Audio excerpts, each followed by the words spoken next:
అక్కడ మొదట యూదా గోత్రానికి ప్రాధాన్యత దేవుడిచ్చాడు. రెండో దాంట్లో కూడా 21లో న్యాయాధిపతి 20:18లో కూడా, అలాగే న్యాయాధిపతి 1:1-2లో కూడా అక్కడ మొదటి స్థానము యూదా గోత్రం. కానీ యూదా గోత్రంకి ప్రాధాన్యత ఇచ్చాడు. ఫస్ట్ ఎవరు వెళ్ళాల, అర్థమైందా? అయితే ఈయన మొదటివాడు కాదండి, కానీ ఆయనకు అంత గొప్ప ఆధిక్యత ఇచ్చే కారణము మనకు తెలుసు, దాన్ని చెప్పనవసరం లేదు. అతడు తన తమ్ముని కాపాడాడు. తర్వాత ఆ కాపాడే బట్టి తెలియని రీతిగా ఆయన ఎందరికో ఒక భోజనానికి ఇచ్చే కారణమయ్యాడు. మూడోదిగా ఆయన పెద్ద పాపి కూడా, కానీ ఆ పాపిని దేవుడు ఎంత ఉన్నత స్థానంలో ఉంచాడో మనము ఆదికాండం 49లో యాకోబు ఆయనను ఆశీర్వదించినప్పుడు చెప్తాడండి. అంతేకాకుండా మనం కూడా యూదా లాంటి వారు ఎంత మంచి పనులు చేసినను, ఎంత పాపిలైనను మనల్ని యేసు ప్రభు వెదికి రక్షించాడు. ఆయనను మనము స్తుతించబద్దులమైనాము. ఈ 3 వాక్యాలు నేను ఫస్ట్ ప్రిఫరెన్స్ యూదా ఎందుకు ఇచ్చాడో నేను తర్వాత చెప్తాను. కానీ ఇక్కడ యూదాకు ఇచ్చిన ఇంపార్టెన్స్ దేవుడు ఒక ఉద్దేశంతో ఇచ్చాడు. రెండోదిగా యూదా గోత్రం నుంచే యేసు ప్రభు ఈ లోకానికి వచ్చాడు. యూదా గోత్రపు సింహమా అంటారు. అయితే అలాంటి యూదా గోత్రంలో 49 దీనిలో చదివినప్పుడు అయితే మనం చూస్తాం, యాకోబు యూదాని ఆశీర్వదిస్తూ ఆయనకు చెప్పిన మాటలు ఏమో, నువ్వు సింహమ్మ లాంటి వాడిని, నీవు ఉండు వరకు శిలో వచ్చు వరకు నువ్వు రాజదండన చేస్తావు. అంటే నువ్వు బలవంతుడు, నువ్వు శక్తిమంతుడు. రెండోదిగా నువ్వు షిలో అంటే యాక్చువల్లీ చాలా మంది దానికి సత్యమే, అది యేసు ప్రభుకి సూచనగా చూపిస్తారు. షిలో అంటే ఒక గిఫ్ట్, షిలో అంటే సమాధానం. ఇంగ్లీష్లో షిలో అనే ఉందా? 49 ఏదది ఆదికాండం 49 యూదా గోత్రం గురించి చెప్తూ ఏముంది? 9th and 10th, 9th and 11th లో ఉంది చూడండి, 10th లో ఉంది. షిలో వచ్చు వరకు ఇంగ్లీష్ లో షిలో అంటే గిఫ్ట్, షిలో అంటే పీస్. అందుకే ఇర్మియా ప్రవక్త కూడా 23వ అధ్యాయంలో 5వ వచనంలో ఆయన ఏమంటాడంటే, దావీదు నుంచి ఒక చిగురు పుట్టును, ఆయన నీతిమంతుడుగా ఏలును. ఇది ఒక పార్ట్. ఓకే, యూదా గురించి మనం తెలుసుకున్నాము. యూదా పాపి లాంటి వాడైనను రక్షించినందుకు క్రీస్తును బట్టి ఈ రోజు మనం ఈ స్థితిలో ఉన్నాము. మనం చేసే పనుల బట్టి ఇతరులు మనల్ని హెచ్చిస్తున్నారు. యూదా అంటే ఏమి? స్తుతి. ఇది ఫస్ట్ పాయింట్. యూదాకు ఉన్న ఇంపార్టెన్స్, ఆయన పాపి అయినా యేసు ప్రభు రక్షించి అంతకుముందు దేవుని యాకోబు చేత తండ్రి చేత ఆశీర్వాదం పొంది, అలాగే ఆయన గోత్రంలో నుంచే దావీదు కుమార్ యేసు ప్రభు వస్తాడని అంత ఉన్నత స్థితి దేవుడు ఇచ్చాడని, దానిని బట్టి ఆయన హెచ్చించబడాడు. మన జీవితంలో కూడా యూదా లాంటి పాపం జీవితం జీవించినప్పుడు మనం క్రీస్తు బట్టి మనం విమోచన పొంది మన మంచి కార్యాలను బట్టి ఇతరులు మనకు స్తుతిస్తారు. యూదా చేసిన ఒక్క మంచి పని, తన తమ్ముని కాపాడినందుకు ఆయన ఇండైరెక్ట్ గా ఇద్దరికూ ఆహారం దయచేశాడండి. మన జీవితంలో కూడా మన మంచి కార్యాలు ఇతరులు మనల్ని మెప్పు పొందుతాము. అంతేకాకుండా మనల్ని బట్టి ఇతరు మేలు పొందుతారు. ఆ ఆధిక్యత మనకిచ్చినందుకు మనం దేవుణ్ణి స్తుతించాల. రక్షణ ఇచ్చినందుకే కాదండి, మన బట్టి ఇతరులు ఎంతమంది మేలు పొందుతున్నారు. ఎందరో మేలు పొందుతారు కానీ అన్గ్రేట్ఫుల్నెస్ చూపిస్తారు, కృతజ్ఞత లేని భావం. అది మనము ముందు కృతజ్ఞత ఈజ్ ఇంపార్టెంట్. కృతజ్ఞత ఏ చిన్న విషయమైనా కృతజ్ఞత. మా సండే స్కూల్ పిల్లలకు చెప్తా, నువ్వు బాత్రూమ్ పోయి బయటికి వచ్చినా నువ్వు దేవునికి వందనాలు చెప్పాలి. ఎందుకు? నువ్వు జారి పడవచ్చు, అది నీకు తెలియకుండా అవుతుంది. ఒకరోజు భక్సింగ్ బ్రష్ చేస్తున్నాడంట, ఇంతనే పేస్ట్ ఉంది, ఆ క్యాప్ పేస్ట్ ఈ క్యాప్ పెడితే అది ఎండిపోదు ఆయన కష్ట సమయం. అయితే ఆయన ఎత్తుకుతున్నాడు, ప్రభా నీకు థ్యాంక్స్ ప్రభా అని పోయింది. మళ్ళీ దీనికి వెళ్ళేవాడంటే కింద చూస్తే కింద కునాకిది ఉంది. అంటే స్తుతి చెల్లించుట వల్ల, థ్యాంక్స్ చెప్పుట వల్ల మీకు మేలే కానీ నష్టం కాదండి.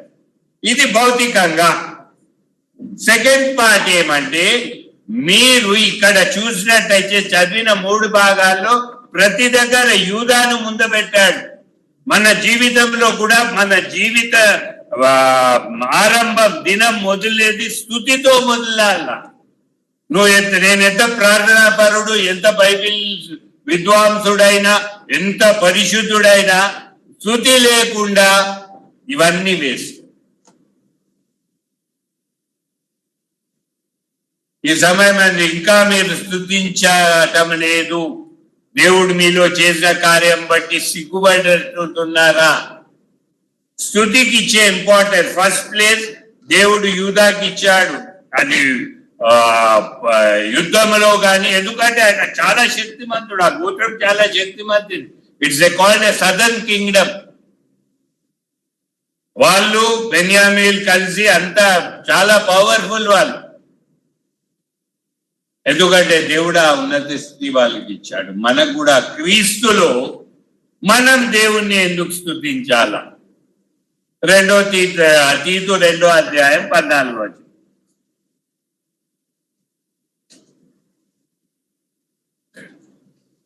టైటస్ 2:14.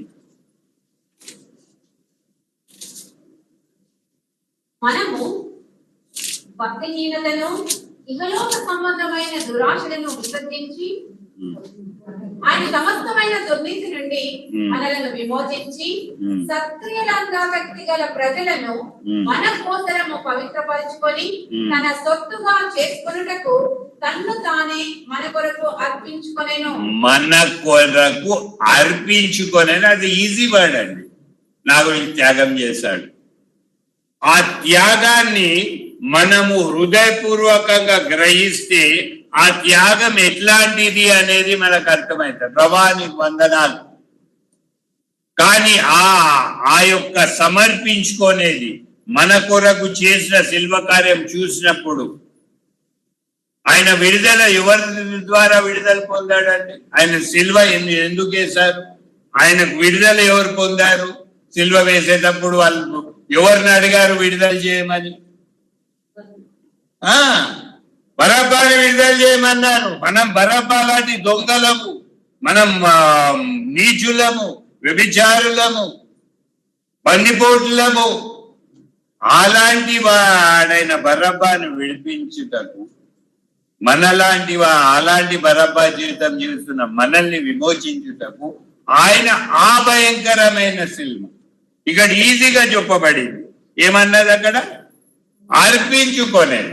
కానీ అర్పణ వెనుక ఈ రోజు నీది నా జీవితం ఇలా ఉన్నామంటే ఆయన అర్పణ బట్టి ఆయన స్తుతించాలి. అందుకే ఫస్ట్ పొద్దున్నే లేస్తే మన స్తుతి గుడికి వస్తేనే స్తుతి కాదండి.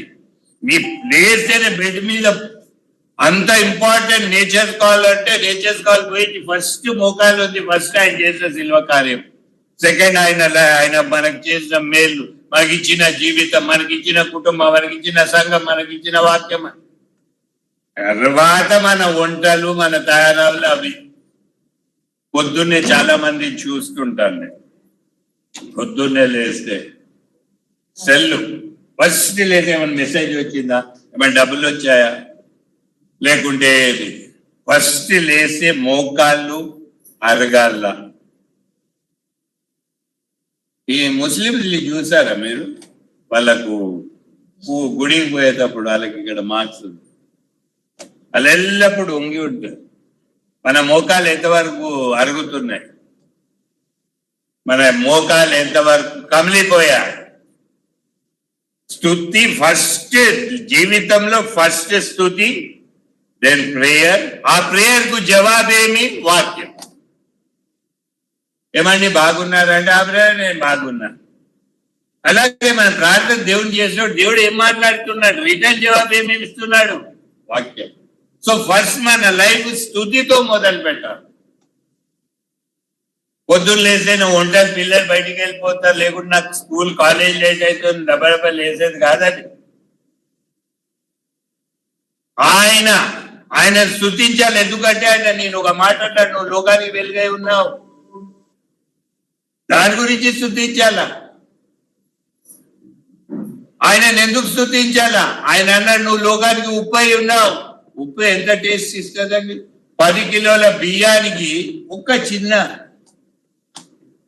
నేను ఒక ఉన్నత స్థితిలో ఒక పేరు పెట్టి పిలిచిన వ్యక్తి ఆయనను స్తుతించాలా. ఎందుకంటే ఇప్పుడు తీతిలో వచ్చేది ఆయన అర్పించుకోనేను. ఎట్లా అర్పించుకున్నాడండి? ఆ సిల్వని చూసినప్పుడు, ఆ సిల్వ చదువుతున్నప్పుడు, ఆ హిస్టరీ ఎట్లా కొట్టారు, ఎట్లా ఆయన ఇచ్చేసారు, ఆ కొరడా దెబ్బలు పడి మొత్తం మాంసం ముద్ద బయటికి వచ్చింది. ఎన్నో ఎముకలతో కూడినవి ఎన్నెన్నో కలిసి ఒక కొండిలాగా ఆయన ఉమ్మివేశారు. ఆయన కళ్ళ కట్టి హేళన చేశారు, కొట్టి. ఎవరు కొట్టారు? ఆయన ప్రతి శిల్వ కార్యంలో ప్రవచనాలు నెరవేర్చబడాయండి. ఆయన ఉత్తగా చనిపోలేదు, ప్రవచనాలు నెరవేర్చుటకు వచ్చారు.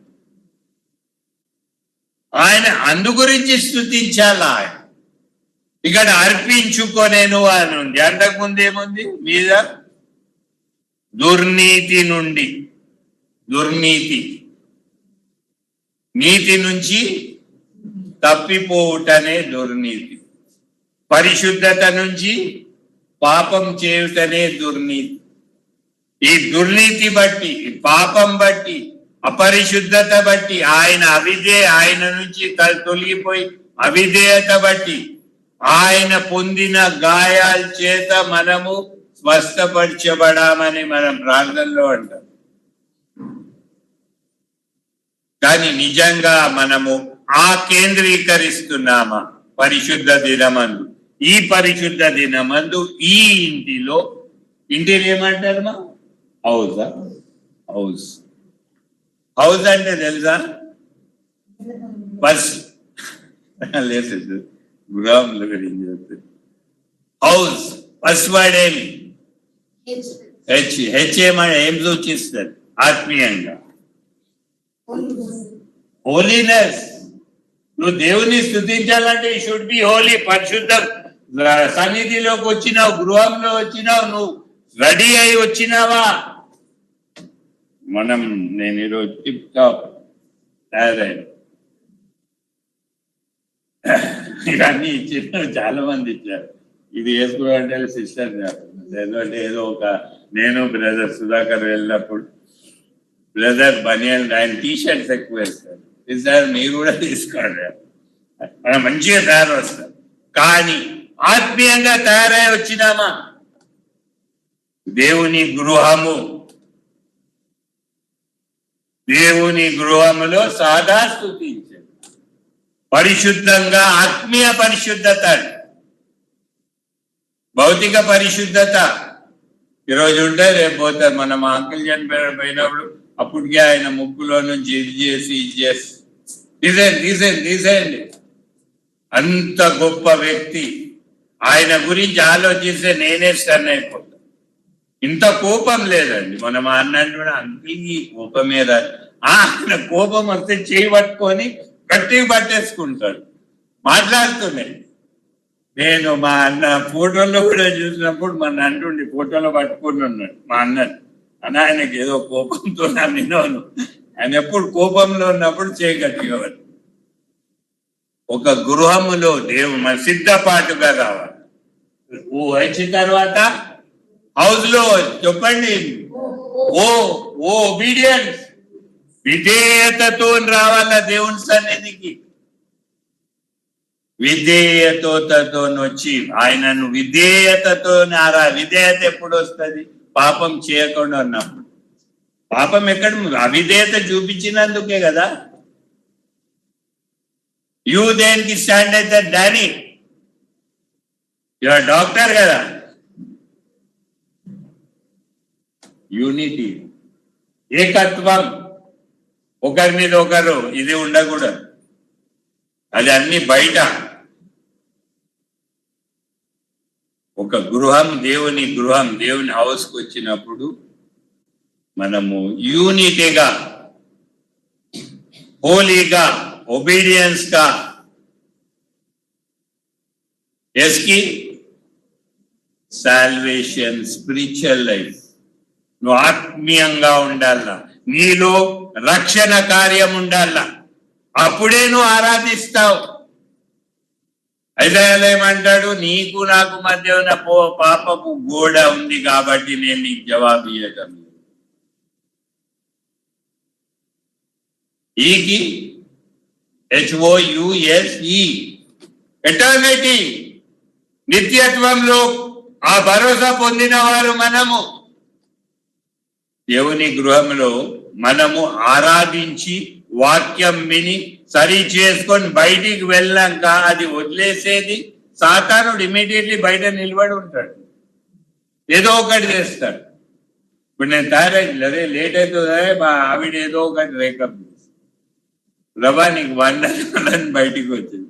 ఎందుకంటే దేవుని పనులకు జరిగేటప్పుడు ఎవరైనా అండి, మన ఇంట్లో పాపం ఎక్కడ పుట్టిందండి? ఆ ఏదైనా తోట ఒక ఇల్లు, ఇంట్లోనే స్టార్ట్ అవుతుంది మొదట. అందుకే ఇంట్లో ప్రేమ, యూనిటీ ఇవన్నీ కలిగి ఉండండి అంటారు. అయితే మనం దేవుని గృహంలో స్తుతి చెల్లించుటకు వస్తాం.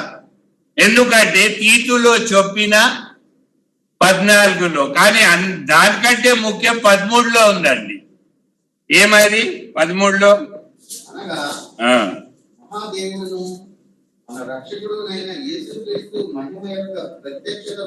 ప్రత్యక్షత కొరకు ఆయన వస్తాడు, నన్ను తీసుకొని వెళ్తాడు. ఎదురు చూచుచు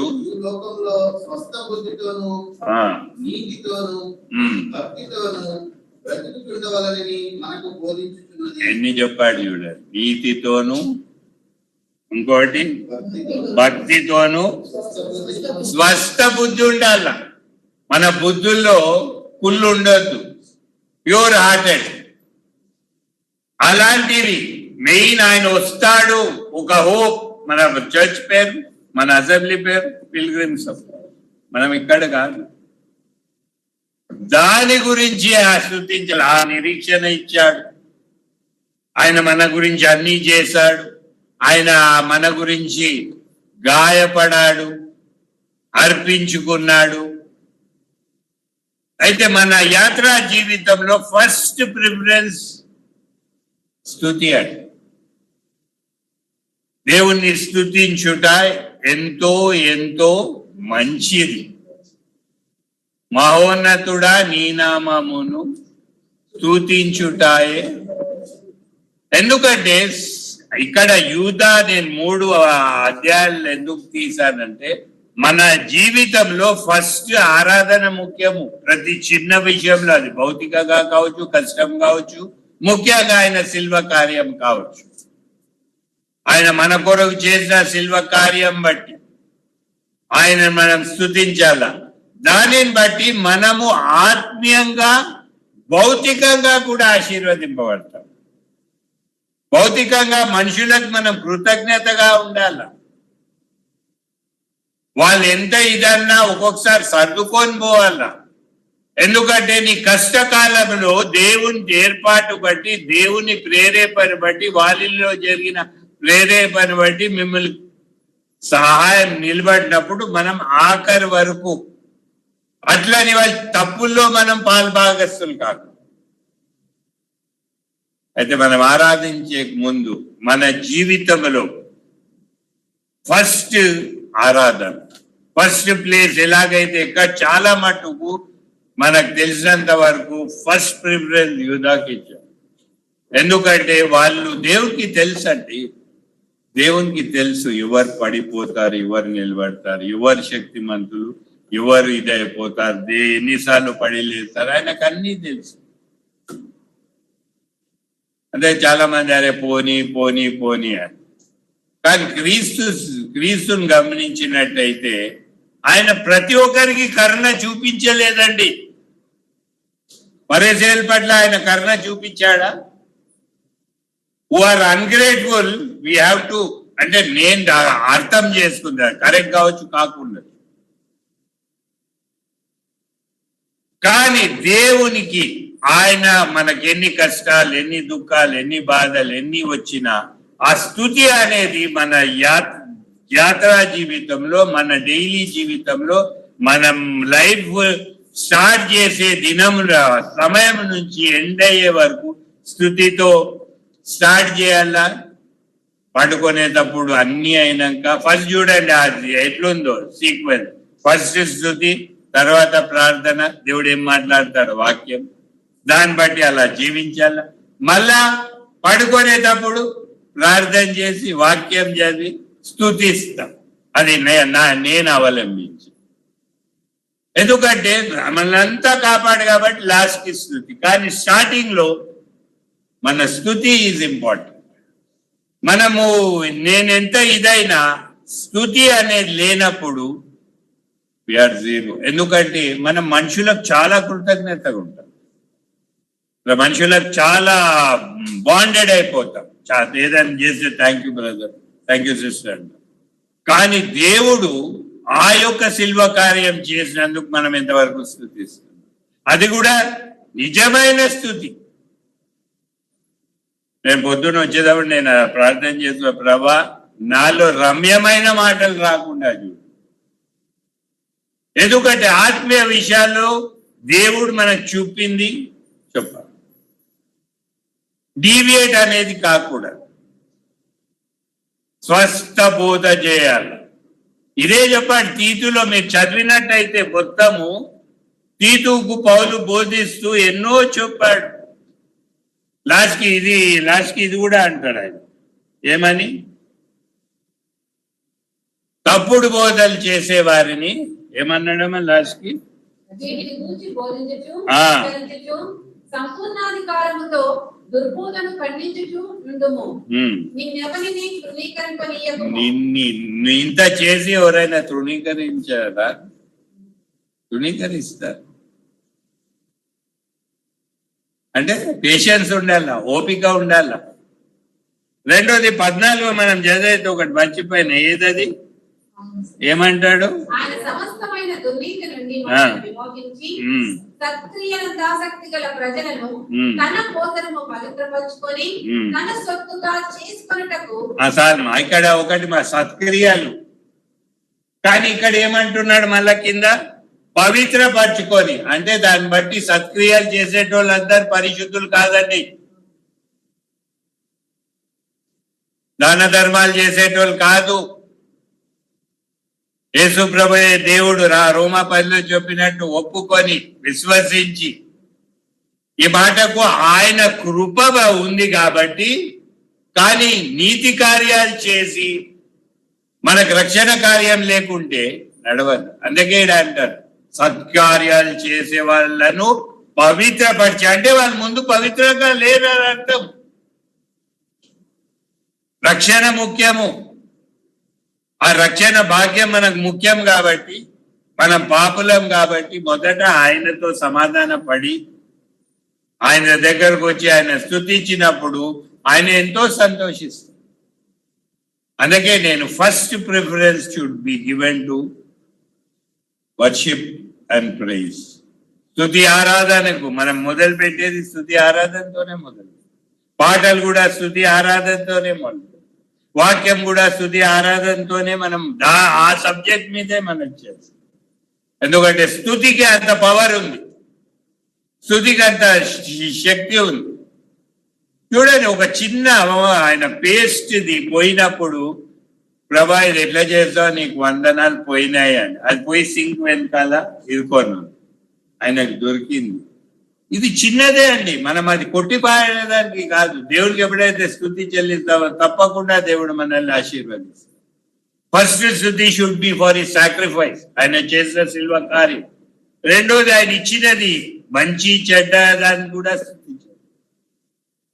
అందుకే నేను మొదట ఈ 3 వచనాలు యూదాకు ఫస్ట్ ఎందుకు పెట్టాను, ఫస్ట్ మన ఆత్మీయ లైఫ్ లో స్తుతి is important, then secondary thing, second వాక్యము, మూడోది ప్రార్థన. ఈ 3 విల్ గో టుగెదర్. ఎందుకు ఆయన స్తుతించాలా అనేది మనం చూసుకుందాం. ఆయన మన దుర్నీతిని బట్టి, మన పాపం బట్టి, మన కొరకు ఆయన చనిపోయి ఆయన స్తుతించాలి. ఎందుకంటే ఆయన నిన్ను పిలిచాడు ఏమని, నువ్వు వెలుగై ఉన్నావు లోకానికి, నువ్వు ఉప్పై ఉన్నావు, నేను నిన్ను కని ఉన్నాను. 43వ అధ్యాయంలో అంటాడు కదా, దాని గురించి స్తుతించాలని. ఎందుకంటే ఆయన ఉన్నతుడు.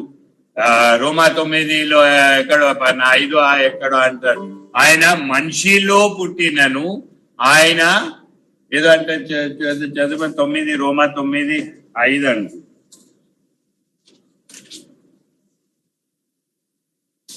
ఇతరులు వీరి వారు శరీరము బట్టి వీరిలో పుట్టెను, ఈయన సర్వాధికారి అయిన దేవుడై ఉండి నిరంతరము స్తోత్రాత్ముడై ఉన్నాడు.